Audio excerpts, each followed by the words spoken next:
kebakaran pasar Kedungdung, penjual sayur. Suasana panik terjadi saat warga melihat kobaran api membesar dan menghanguskan 2 toko sembako di Pasar Kedundung, Desa Patereman, Kecamatan Modung, Kabupaten Bangkalan, Jawa Timur. Khawatir api merembet ke toko dan lapak lain, warga bahu-membahu memadamkan api dengan peralatan seadanya. Petugas Polsek dan Koramil setempat yang datang ke lokasi turut bergotong royong bersama warga padamkan api. Kejadian kebakaran di Pasar Baru Kedundung, Desa Paterman, Kecamatan Modung. Kejadian tersebut diakibatkan karena konsleting listrik dan kejadian pada pukul 00.30 yang mengakibatkan 2 toko yang kebakar, yaitu toko penjualan sayur dan toko penjualan sosis. Tak sampai 1 jam, api berhasil dipadamkan. Dan akibat kebakaran ini, pemilik toko mengalami kerugian puluhan juta rupiah.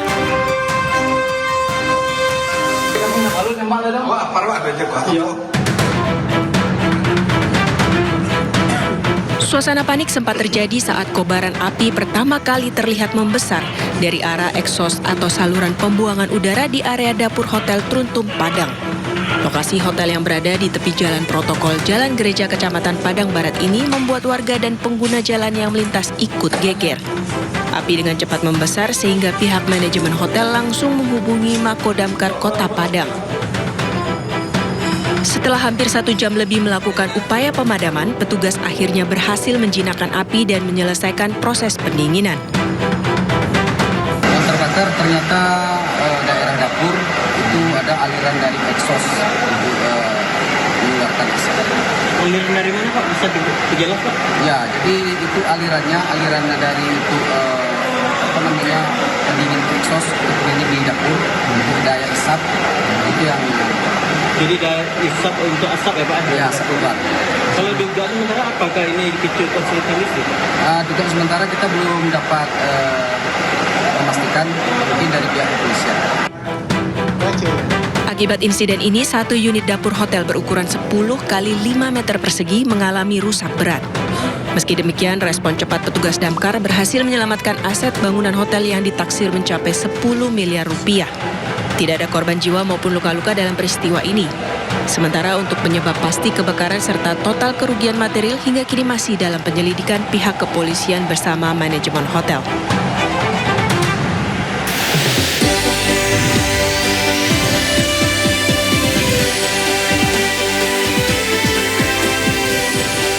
Satuan Reserse Narkoba Polres Pelabuhan Tanjung Priok menggagalkan peredaran narkoba jenis sabu dengan nilai mencapai 2 miliar rupiah.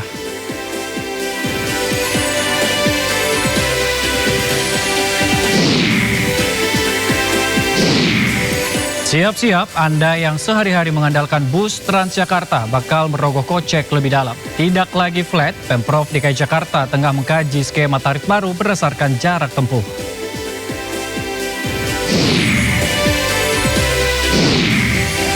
Kembali tutup Selat Hormuz, Iran tegaskan akan menyerang semua kapal yang mencoba menembus blokade di Selat Hormuz.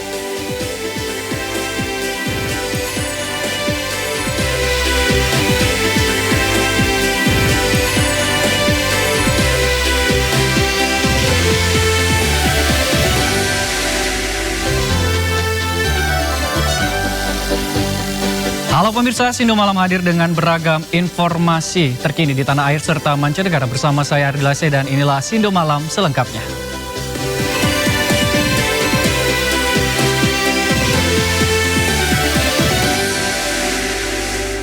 Pemirsa, kita awali Sindo Malam pada hari ini. Sebuah truk bermuatan barang rongsok terguling di flyover Pesing, Jakarta Barat usai menabrak beton pembatas jalan.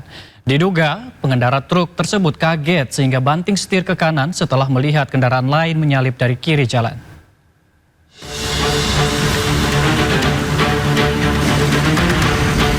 Truk bermuatan barang rongsok dalam kondisi terguling di flyover Pesing setelah menabrak beton pembatas di Jalan Dan Mogot, Jakarta Barat.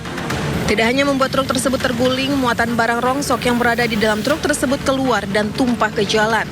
Peristiwa ini berawal dari truk yang bernomor polisi E9541AD melaju dari Grogol menuju Cengkareng.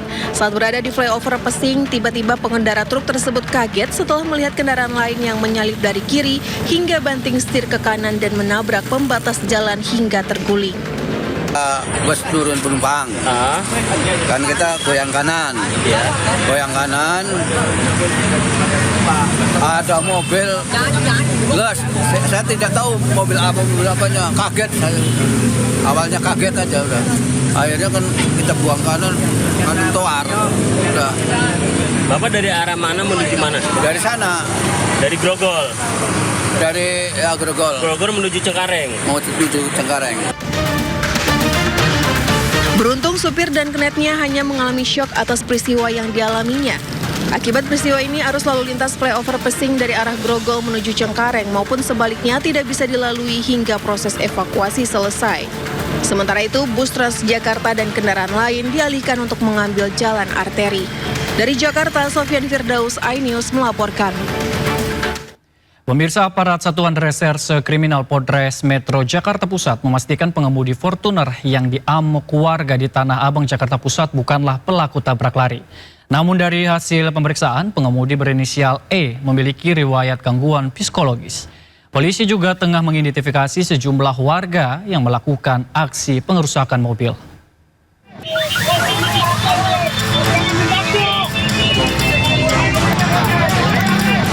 Aksi pengerusakan mobil SUV dengan tuduhan tabrak lari terjadi di Jalan Kiai Haji Mas Mansur, Tanah Abang, Jakarta Pusat. Tim kepolisian dari Satreskrim Polres Metro Jakarta Pusat masih menyelidiki kasus ini.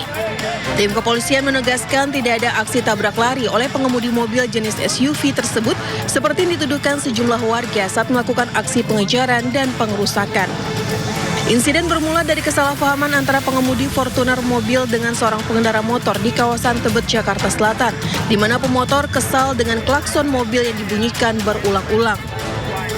Dengan kondisi panik, pengemudi Fortuner kemudian tancap gas dengan kecepatan tinggi yang mengundang reaksi dari sejumlah pengendara roda 2. Mereka kemudian melakukan pengejaran sambil meneriaki tabrak lari hingga ke Jalan Kiai Haji Mas Mansur, Tanah Abang. Beberapa warga yang tidak mengetahui adanya peristiwa tersebut bertindak anarkis dengan melakukan pengerusakan mobil. Dari hasil pemeriksaan polisi didapati fakta jika pengemudi berinisial E berusia 46 tahun itu memiliki riwayat gangguan psikologis. Setelah diperiksa bahwa ternyata tidak ada perkara tabrak lari, namun terjadi kesalahpahaman berawal dari wilayah Tebet. Pengemudi mobil ada berseteru dengan pengendara motor, kemudian mencet klakson, kemudian terjadilah keributan kecil, kemudian saling bersih tegang, kemudian diteriakkan oleh salah satu pengendara motor bahwa mobil adalah pelaku dari tabrak lari. Pengemudi Bapak E berumur 46 tahun, memang saat ditemukan oleh anggota terlihat kurang fit. Kemudian berdasarkan pemeriksaan bahwa pengemudi itu memang memiliki riwayat gangguan psikologi. Polisi saat ini tengah mengidentifikasi sejumlah warga yang ikut melakukan pengerusakan mobil yang nantinya akan dimintai pertanggungjawaban atas perbuatan aksi main hakim sendiri tersebut. Dari Jakarta Pusat, Rani Sanjaya, iNews melaporkan. Miris pelajar sadis membegal motor pelajar lainnya yang hendak pulang sekolah di Jalan Malaka 4, Duren Sawit, Jakarta Timur. Tidak hanya motor yang dibawa kabur, korban pun dikeroyok dan mengalami luka parah di bagian tangan dan kepala.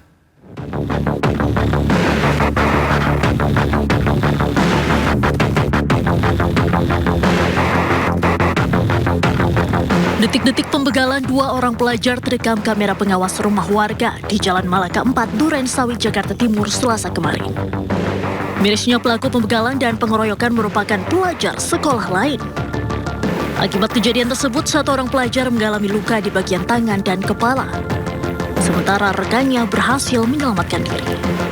Nah, dia ada di sini. Sini satu, lebam sama di dalam sini. Oh, ada luka di paha itu. Itu kelihatannya itu dari benda tumpul apa dari sajam, Bang? kayak semodel penggaris itu, Mas. Penggaris besi. Penggaris besi. Oh, lagi. Itu pelajar apa gimana sih, Bang? Pelajar. Oh, pelajar. Lagi pakai seragam apa? Pakai seragam. Hingga kini pelajar korban begal yang terluka masih dalam perawatan. Namun belum ada keterangan resmi dari pihak kepolisian terkait peristiwa tersebut. Sementara itu pemirsa, seorang pelajar disabet senjata tajam oleh gerombolan pelajar lain saat hendak berangkat sekolah melewati gang di Palmera, Jakarta Barat. Akibatnya korban mengalami luka hingga terpaksa tidak dapat mengikuti ujian sekolah.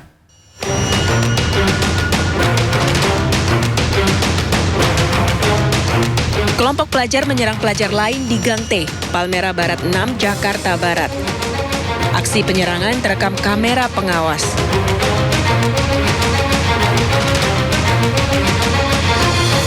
Korban, yang merupakan pelajar kelas 11 sekolah menengah kejuruan, diserang saat berangkat ke sekolah. Korban yang berbarengan dengan gerombolan pelajar lain ini dipukul menggunakan ikat pinggang. Merasa kurang puas, salah seorang pelajar lainnya mengeluarkan senjata tajam dan menyabetkannya ke punggung korban. Akibat kejadian ini, korban mengalami luka sobek di punggung dengan 7 jahitan dan tidak bisa masuk sekolah untuk mengikuti ujian.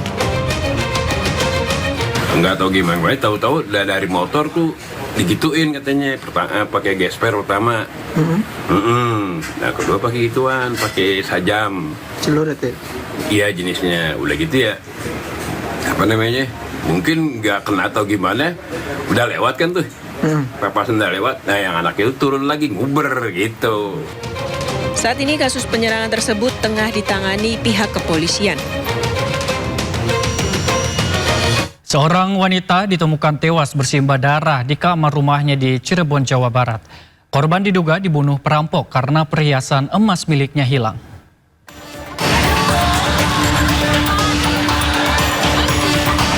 Warga desa Jagapura Kidul, Kecamatan Gegesik, Cirebon, dihebohkan dengan ditemukannya jasad wanita dalam kamar rumahnya. Jasad korban ditemukan pertama kali oleh adiknya dengan kondisi luka bacok di bagian kepala dan bekas cekikan di leher. Korban bernama Nur Saini, 47 tahun, diduga dirampok karena perhiasan emas miliknya raib.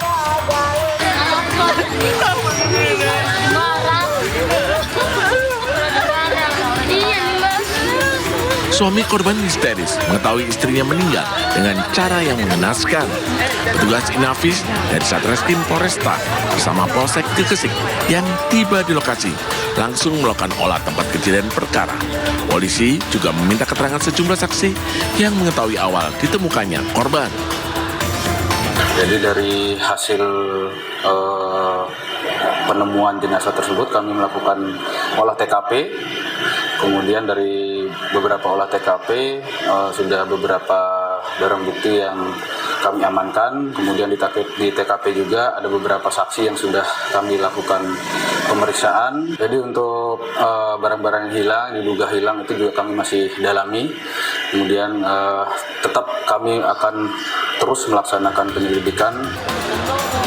Korban kemudian dibawa ke Rumah Sakit Bayangkara Losarang Indramayu untuk dilakukan otopsi. Polisi masih menyelidiki kasus ini dan memburu pelaku. Dari Cirebon, Jawa Barat, Tois Iskandar, iNews melaporkan. Pemirsa, Gerakan Mahasiswa Nias Nusantara atau GMN Nusantara melaksanakan aksi damai di depan Markas Besar Polri dan Gedung DPR RI untuk mengawal penegakan hukum atas meninggalnya Agnes Jens Zebua. Kegiatan berlangsung tertib dan mendapat tanggapan positif dari kedua lembaga negara tersebut. Di Mabes Polri, perwakilan GMN Nusantara diterima oleh Divisi Humas dan Propam untuk menyampaikan aspirasi mereka terkait penanganan kasus Agnes. Sementara di DPR RI, Komisi 3 menyatakan kesediaan menerima audiensi lanjutan dan meminta kelengkapan dokumen serta data pendukung agar tindak lanjut dapat dipercepat. Aksi damai ini digelar karena 2 bulan pasca ditemukannya Agnes meninggal dunia, tidak ada titik terang dari pihak kepolisian, khususnya Polres Nias. Kasus Agnes Jens Zebua menarik perhatian publik setelah siswi SMKN 1 Alasa itu ditemukan meninggal dunia di aliran sungai Desa Hilinaa, Kecamatan Alasa, Talumuzoi, Kabupaten Nias Utara, setelah dilaporkan hilang selama 2 hari. Keluarga dan masyarakat menyoroti adanya dugaan tanda-tanda kekerasan pada tubuh korban, termasuk luka dan lebam yang ditemukan saat pemeriksaan. 2 bulan menunggu kabar, pihak kepolisian menyebut masih melakukan penyelidikan dengan memeriksa sejumlah saksi dan mendalami berbagai petunjuk yang ada. Pihak keluarga bersama GMN Nusantara menegaskan akan terus mengawal proses hukum dan mendorong agar fakta kematian Agnes diungkap secara terbuka demi terwujudnya keadilan dan kepastian hukum. Nah, mungkin setelah ini kami akan melanjutkan aksi di gedung DPR RI supaya suara kami ini tidak hanya didengar tapi juga ditindaklanjuti oleh pihak kepolisian, dan kami berharap supaya kasus yang dialami saudari kami ini dapat berjalan dengan semestinya dan kepastian bagi keluarga korban itu bisa diterapkan sesuai dengan apa yang berlaku di dalam undang-undang. Kita beralih ke informasi lainnya pemirsa, 8,9 juta batang rokok ilegal gagal beredar usai disita tim gabungan di Jalan Tol Lingkar Luar Jakarta. Total nilai barang sitaan tersebut diestimasikan mencapai 13,2 miliar rupiah. Direktorat Jenderal Bea dan Cukai berhasil menggagalkan peredaran jutaan batang rokok ilegal. Lebih dari 8,9 juta batang rokok ilegal disita, senilai 13,2 miliar rupiah dengan potensi kerugian negara mencapai 8,6 miliar rupiah. Penindakan bermula dari informasi masyarakat tentang adanya pengiriman rokok tanpa cukai menggunakan truk yang melintas di wilayah pengawasan Bea Cukai Jakarta. Dari informasi tersebut, tim Bea Cukai Jakarta dan petugas PJR Polda Metro Jaya melakukan penindakan di Jalan Tol Lingkar Luar Jakarta. Beberapa potensi kerugian negara, yaitu yang pertama adalah penerimaan cukai sebesar 6,67 miliar, pajak rokok kurang lebih 667,28 juta, serta PPNHT ataupun pajak pertambahan nilai hasil tembakau sekitar 1,2 miliar rupiah. Total secara keseluruhan yaitu 8,66 miliar rupiah. Dengan nilai barang sekitar 13,28 miliar. Sementara itu pemirsa, Satuan Reserse Narkoba Polres Pelabuhan Tanjung Priok menggagalkan peredaran narkoba jenis sabu dengan nilai mencapai 2 miliar rupiah. Dalam operasi yang dilakukan di Jakarta Barat, polisi menangkap 2 tersangka dan menyita 2 kg lebih sabu.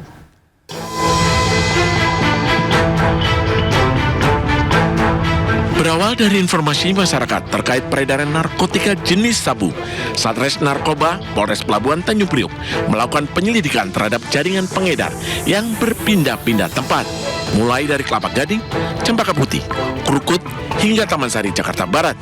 Awalnya petugas berhasil menangkap tersangka F. Dari hasil pemeriksaan, polisi kemudian mengamankan pelaku lainnya berinisial B. Petugas menemukan 1 tas berisi 11 paket sabu seberat 2 kg lebih. Polisi juga menyita telepon genggam untuk transaksi. Para tersangka mengaku mendapat perintah dari seseorang berinisial B yang masuk DPO petugas untuk menyerahkan tas kepada pengedar di Taman Sari. Polres Narkoba Polres Pelabuhan Tanjung Priok telah berhasil mengamankan 2 orang pelaku yang berinisial B dan F yang diduga sebagai pelaku pengedar narkoba jenis sabu. Saat kita lakukan penggeledahan, terdapat 2 kg sabu.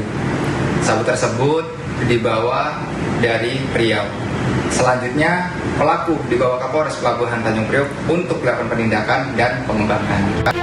Kini para tersangka dijerat Undang-Undang Narkotika dan polisi memburu pelaku lain yang terlibat jaringan ini.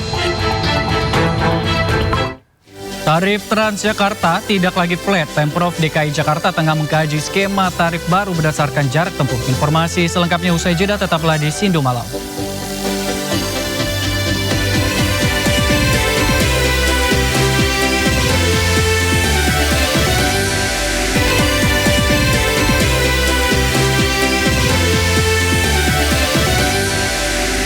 Pemirsa, Anda kembali di Sindu Malam. Kejaksaan Agung telah menahan mantan Kepala Badan Gizi Nasional Dadan Hindayana.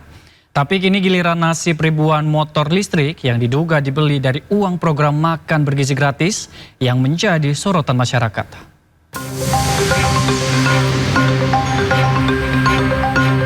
Ribuan unit motor listrik trail terbungkus rapi berjejer memenuhi halaman gudang di kawasan Bogorindo Cemerlang, Kabupaten Bogor, Jawa Barat. Ribuan motor listrik baru ini sudah terparkir sejak lama tanpa tujuan yang jelas. Motor-motor diduga dipesan oleh Dadan Hindayana ketika ia masih menjadi nahkoda di Badan Gizi Nasional.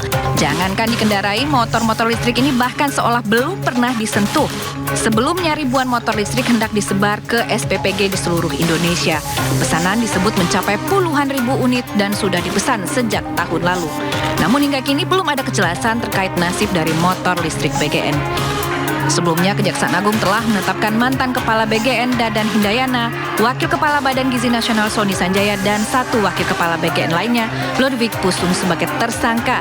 Ketiganya diduga melakukan intervensi dalam proses verifikasi portal mitra BGN yang meloloskan yayasan-yayasan mereka meskipun tidak layak. Dari Kabupaten Bogor, Jawa Barat, Cahyat Supriyatna, iNews melaporkan. Kita beralih ke informasi lainnya, pemirsa. Bupati Muara Enim Edison, tersangka kasus dugaan suap pengadaan barang di Muara Enim, tiba di gedung KPK.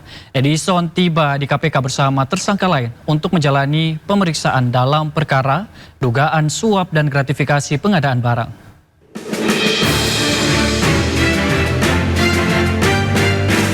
Bupati Muara Enim Edison bersama tersangka lain, Kohri Erin Hardi yang merupakan marketing PT Millennium Solusi Abadi, tiba di Gedung Merah Putih KPK pada Rabu pukul 10:30 malam untuk menjalani pemeriksaan oleh tim penyidik. Keduanya merupakan bagian dari 4 orang yang telah ditetapkan sebagai tersangka oleh Komisi Pemberantasan Korupsi dalam perkara dugaan suap dan gratifikasi pengadaan barang di lingkungan pemerintah Kabupaten Muara Enim, Sumatera Selatan. Penetapan tersangka dilakukan setelah Edison dan kawan-kawan terjadi dalam operasi tangkap tangan yang digelar KPK pada Senin lalu. Hingga saat ini pihak KPK masih belum memberikan keterangan resmi terkait pemeriksaan para tersangka. Dari Jakarta, Kia De La Rosa, Rama Romadona, iNews melaporkan. Sejumlah wilayah di Bogor, Depok, dan Bekasi dilanda mati listrik selama 2 hari berturut-turut. Pemadaman tanpa pemberitahuan mengganggu aktivitas warga. Mati listrik melanda sejumlah wilayah di Depok, Bogor, dan Bekasi secara beruntun pada Selasa dan Rabu kemarin. Di Depok, pemadaman listrik berlangsung 2 hari berturut-turut selama 2 jam. Pemadaman listrik tanpa pemberitahuan mengganggu berbagai aktivitas masyarakat. Para siswa yang tengah menghadapi ujian harus belajar dengan penerangan lilin seadanya karena rumah mereka gelap gulita. Pemadaman listrik juga membuat para ibu kesulitan menyiapkan kebutuhan keluarga akibat peralatan elektronik yang tidak dapat digunakan. Lumayan ya, banyak aktivitas yang tertunda jadinya. Kayak tadinya mau jemput anak kan antar jemput biasanya pakai sepeda listrik. Ini sepeda listrik tadi malam mau dicas mati lampu, pagi ini mau dicas mati lampu juga, jadi ya terlambat jadinya jemputnya. Ada pemberitahuan nggak sih dari PLN? Enggak sih, nggak ada pemberitahuan sama sekali sih. Tidak hanya di Depok, pemadaman listrik juga terjadi di sejumlah wilayah di Bogor dan Bekasi dengan durasi rata-rata 2 jam dan di waktu siang maupun malam hari. PLN menyatakan pemadaman listrik yang terjadi di Depok, Bogor, dan Bekasi merupakan upaya penguatan sistem kelistrikan agar tidak terjadi blackout atau pemadaman total. Dari Depok, Jawa Barat, Yung Rizky, iNews melaporkan. Tarif Transjakarta, angkutan umum kesayangan warga Jakarta, bakal naik. Pemprov DKI sedang mengkaji skema tarif berdasarkan jarak, bukan lagi tarif flat Rp3.500.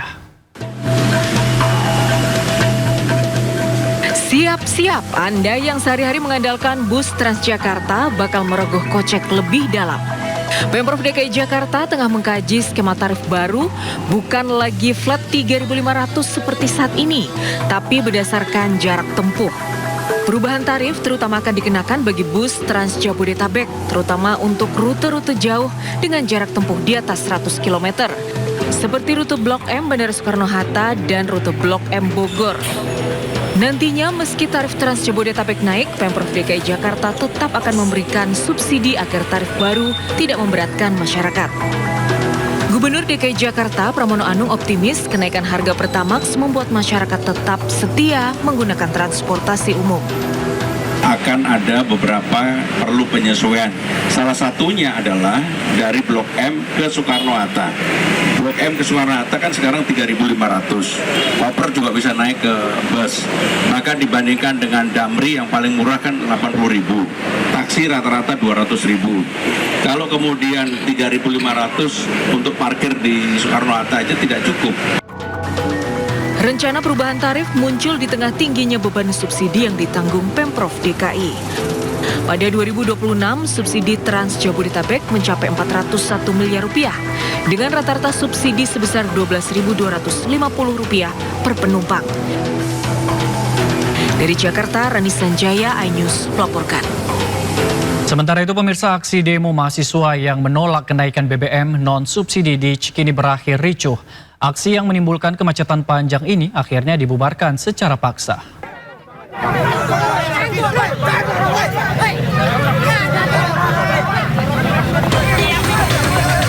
Aksi unjuk rasa menolak kenaikan BBM non-subsidi di Jalan Cikini Raya Menteng, Jakarta berujung ricuh. Kericuhan lewat aksi adu mulut antara sejumlah mahasiswa dengan petugas disertai saling tarik dan dorong. Tak hanya memblokade separuh badan jalan dengan membakar ban bekas, massa bahkan sempat berusaha menghadang sebuah mobil dinas TNI yang akan melintas. Polisi pun akhirnya berhasil meloloskan mobil tersebut setelah memukul mundur massa. Mungkin hari ini yang naik cuman Pertamax, tapi tidak menutup kemungkinan ketika Pertalite mengalami kelangkaan, masyarakat Indonesia akan beralih ke Pertamax. Nah, itu yang pertama. Dan yang kedua terkait dengan masalah melemahnya nilai tukar rupiah terhadap dolar. Polisi akhirnya membubarkan aksi demonstrasi ini secara paksa. Akibat aksi ini, arus lalu lintas dari arah Tugu Tani menuju jalan Diponegoro sempat mengalami kemacetan yang cukup panjang. Dari Jakarta, Rani Sanjaya, iNews melaporkan. Setelah harga BBM Pertamax naik, pengendara terutama pemotor berbondong-bondong beralih ke BBM Pertalite. Namun fenomena tersebut menurut ahli bisa membuat beban subsidi energi membengkak dan mengancam keuangan negara.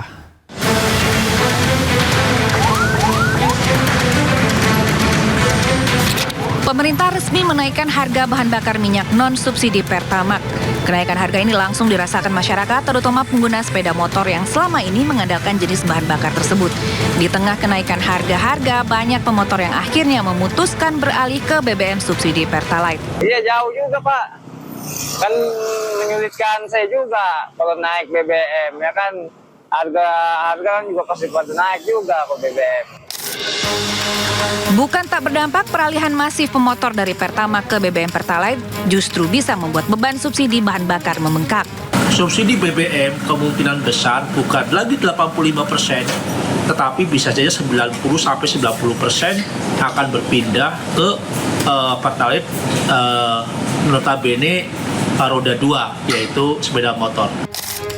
Kenaikan harga BBM berlaku untuk jenis Pertamax RON 92 dan Pertamax Green RON 95. Di Jakarta, kenaikan harga Pertamax mencapai hampir Rp4.000 hingga kini dijual seharga Rp16.250 per liter.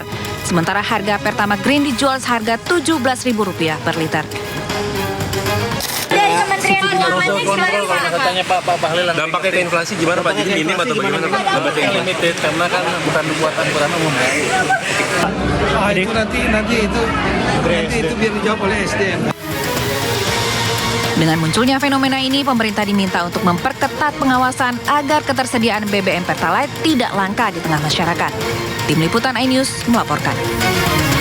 Menteri Keuangan Purbaya Yudi Sadewa menilai kenaikan harga BBM non-subsidi Pertamax tidak akan memberikan dampak besar terhadap inflasi Indonesia. Pasalnya angkutan barang tidak menggunakan BBM Pertamax. Karena kan Pertamax nggak dipakai buat angkutan barang. Pak, ini dampaknya Pak, lanjut Pak. Pertalite subsidi tidak dibuat. Maksudnya dampaknya minim atau bagaimana Pak? Tanya Pak Bahlil, mesti ada mekanisme gimana? Tapi kalau dari Kementerian Keuangan kontrol kalau katanya Pak Bahlil, dampaknya ke inflasi gimana Pak? Jadi minim atau bagaimana Pak? Dampaknya limited karena kan bukan buat angkutan umum. Terus pemerintah akan barang juga nggak pakai. Stimulus lagi. Pak, Sementara itu, Presiden Prabowo Subianto mengingatkan para pengusaha muda agar tidak hanya berorientasi pada keuntungan pribadi, tetapi juga harus ikut berkontribusi terhadap kemajuan bangsa. Prabowo menegaskan bahwa pengusaha memiliki peran penting dalam menentukan masa depan Indonesia karena menjadi pihak yang menciptakan lapangan pekerjaan dan menggerakkan roda perekonomian.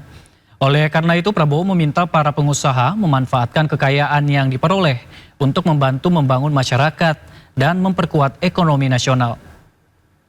Menurut Prabowo, kekayaan yang diperoleh dari aktivitas bisnis di Indonesia seharusnya kembali memberikan manfaat bagi rakyat dan pembangunan nasional. Ia mengingatkan bahwa kemajuan bangsa akan sulit terwujud apabila para pemilik modal lebih memilih memindahkan kekayaannya ke luar negeri tanpa memperhatikan kondisi masyarakat dalam negeri.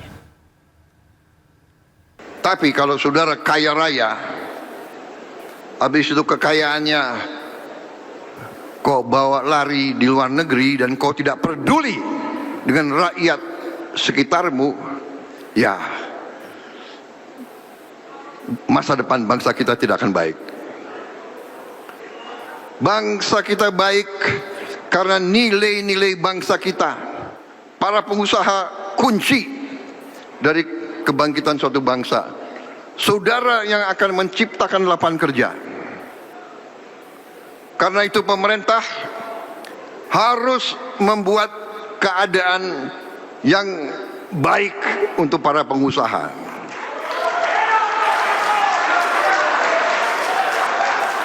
Keadaan yang baik itu antara lain hukum harus kita tegakkan. Kementerian Usaha Mikro Kecil dan Menengah atau UMKM menargetkan 10 juta wirausaha baru hingga tahun 2029.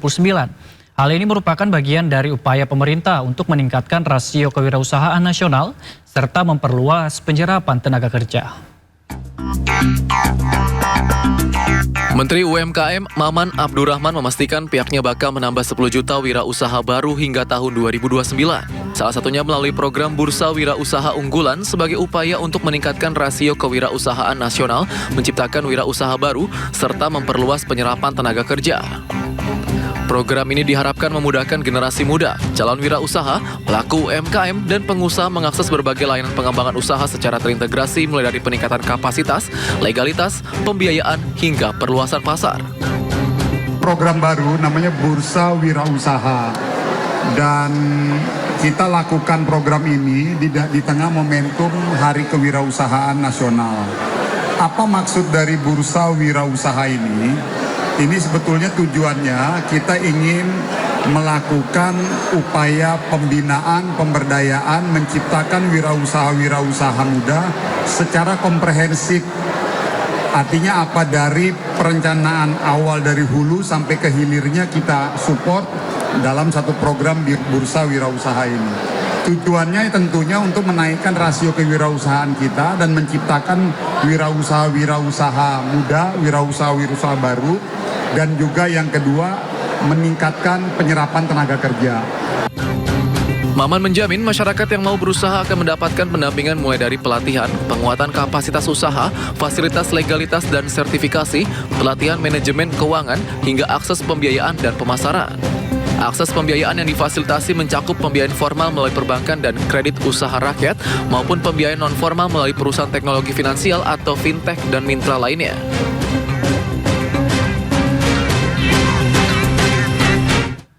Pemirsa, Ketua Kamar Dagang dan Industri atau Kadin Jawa Barat Almer Faik Rusyidi menegaskan musyawarah Kabupaten ke-8 Kadin Kabupaten Bekasi digelar tanpa adanya surat persetujuan sementara. Itu Kadin Jawa Barat menetapkan status caretaker. Musyawarah Kabupaten atau Muskap ke-8 Kadin Kabupaten Bekasi menjadi sorotan Ketua Kadin Jawa Barat Almer Faik Rusyidi. Dirinya menilai pelaksanaan Mukap ke-8 Kadin Kabupaten Bekasi tersebut disebut tidak mengantongi persetujuan resmi dari tingkat provinsi. Maka dari itu Kadin Jawa Barat memutuskan langkah dengan menetapkan status caretaker atau ambil alih sementara kepengurusan Kadin Kabupaten Bekasi. Ini acara Mukap Pihaknya berharap kepada seluruh asosiasi di Kabupaten Bekasi untuk bersama-sama dengan Kadin Provinsi Jawa Barat untuk bisa membangun iklim usaha yang kondusif dengan patuh terhadap ADRT dan PO Kadin. Himbauan buat teman-teman asosiasi dan ALB yang ada di Kabupaten Bekasi, ayo kita bersama-sama dengan Jawa Barat untuk bersama-sama membangun iklim usaha yang kondusif, iklim usaha investasi yang baik di Bekasi, dan tentunya taat dan patuh terhadap anggaran dasar dan PO organisasi Kadin. Kembali tutup Selat Hormuz, Iran tegaskan akan menyerang semua kapal yang mencoba menembus blokade di Selat Hormuz. Informasi selengkapnya usai jeda, tetaplah di Sindo Malam.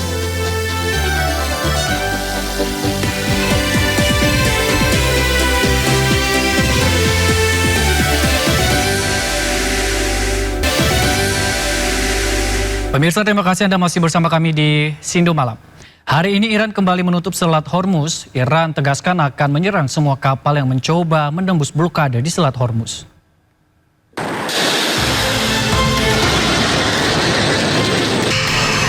Iran kembali menutup Selat Hormuz. Melalui media Iran, Komando Militer Gabungan Iran mengumumkan Selat Hormuz ditutup mulai Kamis pagi. Selat Hormuz tertutup untuk seluruh kapal, baik kapal tanker minyak dan kapal komersial. Militer Iran juga tegaskan setiap kapal yang mencoba melintas Selat Hormuz akan ditembak. Penutupan terjadi setelah bentrokan hebat antara AS dan Iran di Selat Hormuz. Iran memperingatkan bahwa seluruh pergerakan kapal di Selat Hormuz akan dianggap sebagai tindakan permusuhan. Korps Garda Revolusi Iran atau IRGC juga menyatakan bahwa penutupan Selat Hormuz akan berlaku hingga pemberitahuan lebih lanjut. Pemirsa, Iran kembali mengumumkan penutupan Selat Hormuz secara menyeluruh. Penutupan Hormuz dilakukan setelah Amerika melancarkan serangan ke Iran.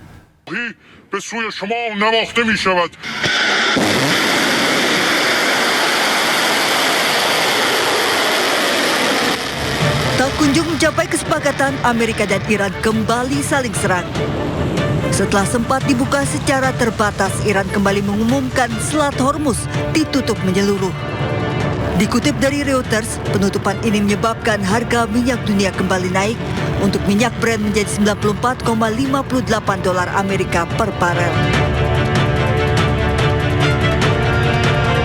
Penutupan Selat Hormuz membuat dunia kembali berada pada ancaman nyata krisis energi.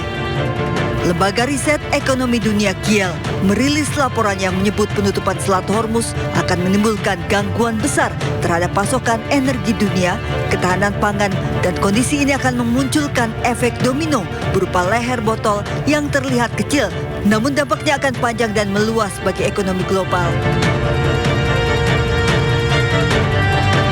Dampak susulan akan terjadi pada kenaikan biaya transportasi dan produksi, lonjakan harga pupuk, terganggunya perdagangan internasional, serta mengancam ketahanan pangan global.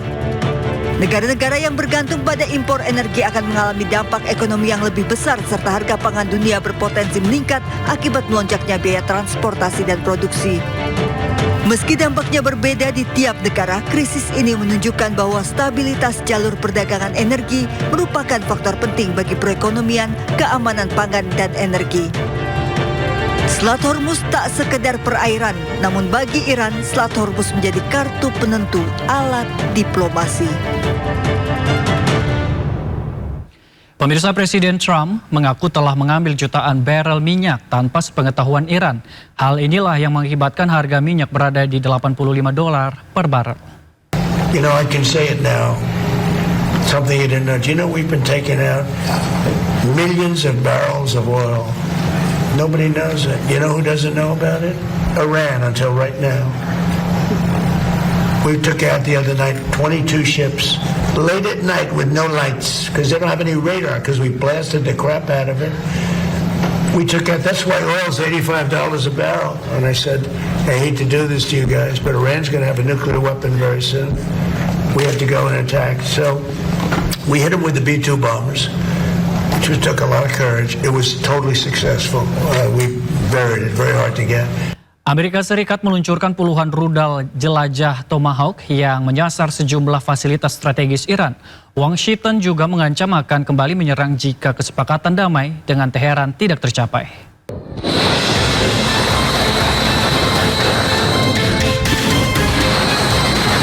Komando Pusat Amerika Serikat CENTCOM merilis rekaman peluncuran jelajah Tomahawk dari kapal perusak USS Michael Marby di Teluk Oman menuju sejumlah target strategis di Iran. Sebelumnya Presiden Donald Trump menyampaikan ada sebanyak 49 rudal Tomahawk yang digunakan dalam operasi tersebut yang menargetkan sejumlah fasilitas strategis Iran. CENTCOM menyebut sasaran operasi meliputi sistem komunikasi, pertahanan udara, dan jaringan intelijen Iran yang bertujuan untuk melemahkan kemampuan militer Iran.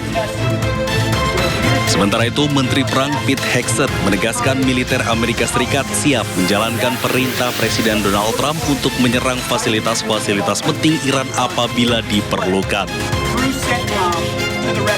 So besides the Pentagon, no one plans better than United States Central Command.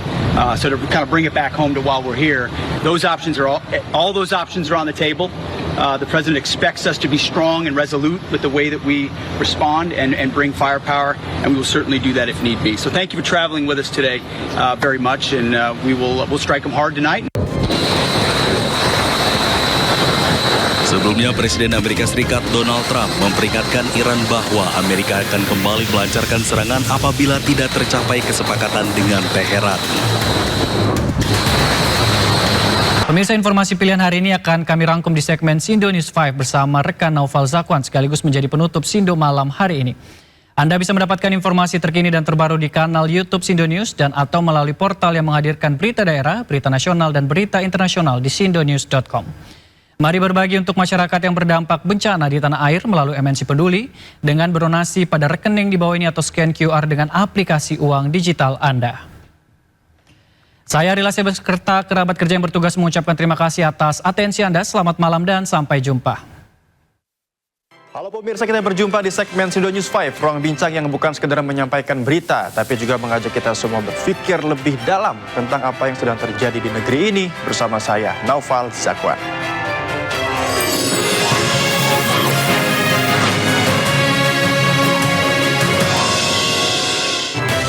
Petugas Sudin Perhubungan Jakarta Barat bersama TNI Polri menggelar razia parkir liar di kawasan Pesing Poglar Cengkareng, Jakarta Barat yang terparkir di bahu jalan. Warga panik dan tergesa-gesa menyelamatkan kendaraannya dari razia. Warga Pesing Poglar Cengkareng, Jakarta Barat panik saat melihat kedatangan petugas gabungan Sudin Hub bersama TNI Polri menggelar razia parkir liar. Sejumlah warga tergesa-gesa menyelamatkan sepeda motornya agar tidak terjaring razia, pemirsa. Tidak hanya menyasar sepeda motor, kendaraan truk muatan barang dan mobil pribadi yang parkir liar di bahu jalan tidak luput dari razia ini. Bagi kendaraan yang tidak ada pemiliknya, langsung diderek paksa oleh petugas. Razia parkir liar ini akan terus digelar petugas Dinas Perhubungan DKI Jakarta demi mengurangi kemacetan arus lalu lintas di ibu kota. Oh, ini kan sebenarnya nggak ada pelangnya juga, Bang. Pelang apa tuh, Pak? Pelang memang garis parkirnya kan nggak ada tuh yang rambu-rambu ya kan. Itu bisa dipasang, baru boleh kita. Nah, selama ini memang warga parkir di sini, Pak? Iya, nggak ada. Cuma kan memang nggak ada macetnya juga, nggak ada macet. Semuanya kan lancar aja. Ya, setelah harga BBM Pertamax naik, pengendara terutama motor berbondong-bondong beralih ke BBM Pertalite. Namun fenomena tersebut menurut ahli bisa membuat beban subsidi energi membengkak dan mengancam keuangan negara.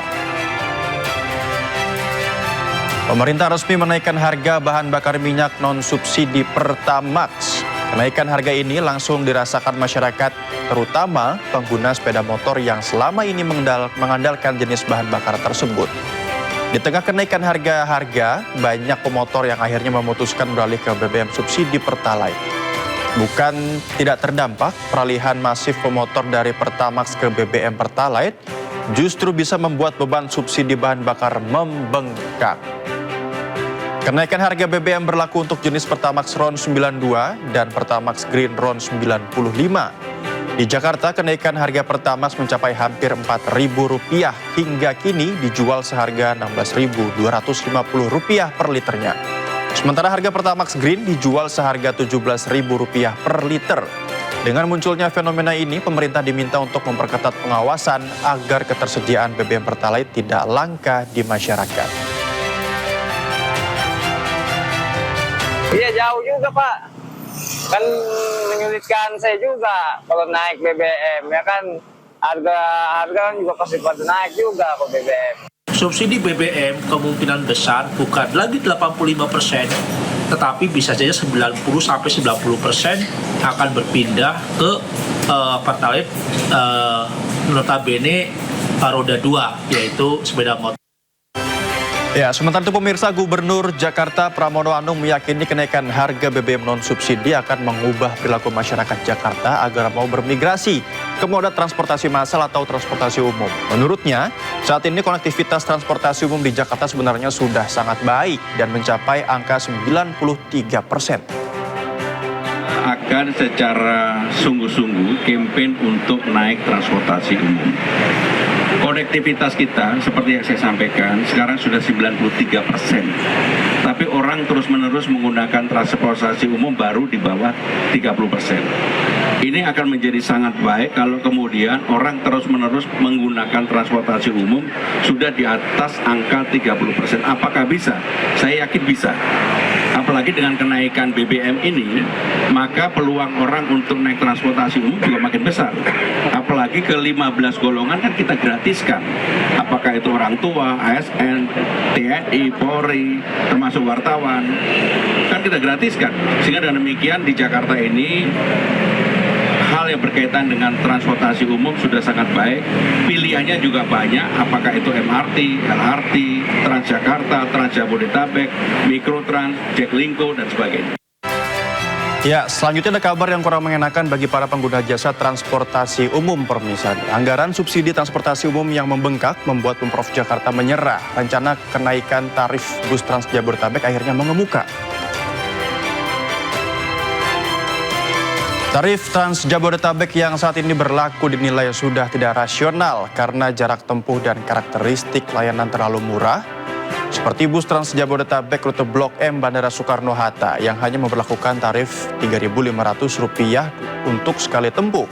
Oleh karena itu, Pemprov Jakarta akan mengumumkan tarif baru dalam waktu dekat. Tarif yang rencananya akan diberlakukan untuk bus Trans Jabodetabek berkisar antara Rp10.000 hingga Rp15.000. Dan hingga saat ini Pemprov Jakarta masih melaksanakan pembahasan guna memutuskan tarif yang akan berlaku.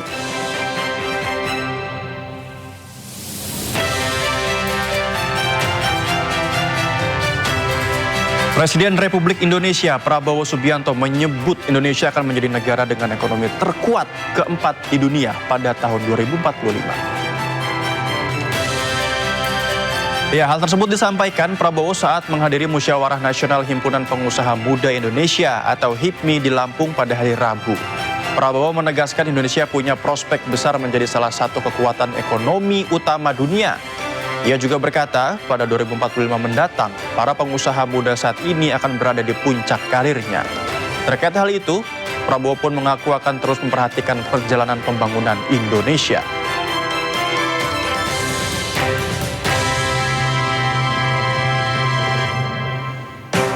Di balik setiap kebijakan ada konsekuensi dan di balik setiap headline ada harapan publik yang tidak boleh diabaikan. Dan kalau hari ini kita belajar satu hal, itu adalah kekuasaan bisa dibongkar.